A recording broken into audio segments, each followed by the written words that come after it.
Let's go ahead and get started.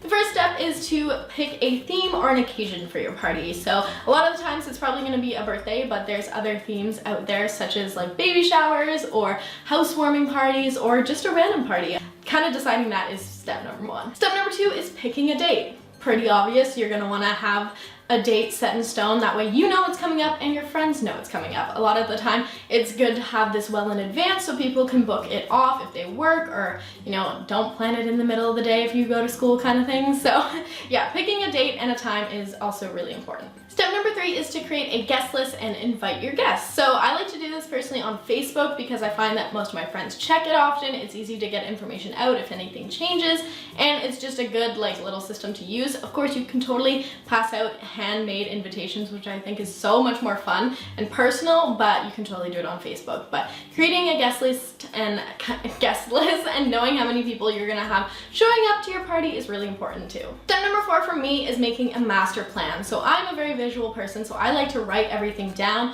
I have a section for food, I have a section for decor, I have a section of guest lists, I have like just this overall random master plan of everything that you can update and change as you go. I think this is really nice if you're a visual person too, and it's also nice to check things off as you get them. Another thing I do so often when I'm party planning or planning a DIY party video is to go on Pinterest and look for inspiration, because Pinterest is filled with inspiration and it's a really great source to get some ideas, especially if you're doing like a baby shower or if you have a very specific theme in mind. This is a really great place to go to get some ideas and to figure out how you want to go about your party. Moving on to the next two steps, the first one is to DIY what you can. So if you're having a very elaborate party and it has like very specific decorations and stuff, or you know, that type of thing, you're obviously going to want to DIY some things to make it more cost efficient, and it's also a little bit more fun and personal that way. But obviously there are those things that you are going to need to pick up, probably from the dollar store, because they have a lot of good party planning stuff. So I recommend getting those well in advance so you kind of know the color theme that you're going to go with, and also just because on the day of you're not going to be wanting to go to the dollar store and pick up like plates and cups and stuff, so make sure you get those ahead of time. This is totally optional, but the next thing I like to do is a couple days before is just to send out a reminder to see if anyone has any last minute changes to their attendance.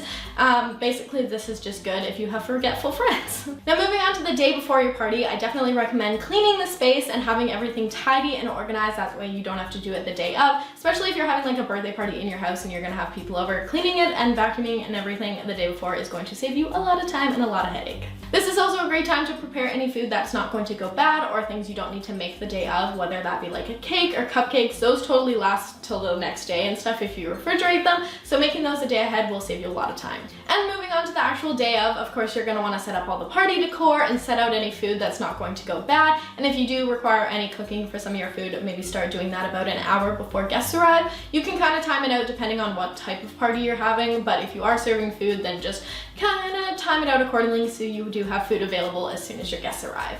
Now, also too, if you don't want to serve dinner at your party, definitely make it after 7 p.m. because that way your guests are kind of like expected to have already eaten, so you don't need to serve as much food. That's kind of another little tip. And the final tip I have for you guys, if you are the hostess of the party, just to thank everyone the day after the event or the party on either like the Facebook wall of the event or via text or email or however you guys communicate. Just sending out a nice thank you is really appreciative, and it makes your guests feel like you had a great time, they had a great time, and you all appreciated each other's company. So I think that's a really good tip to end off. I hope you guys enjoyed this video. Hopefully it was somewhat helpful. It was kind of a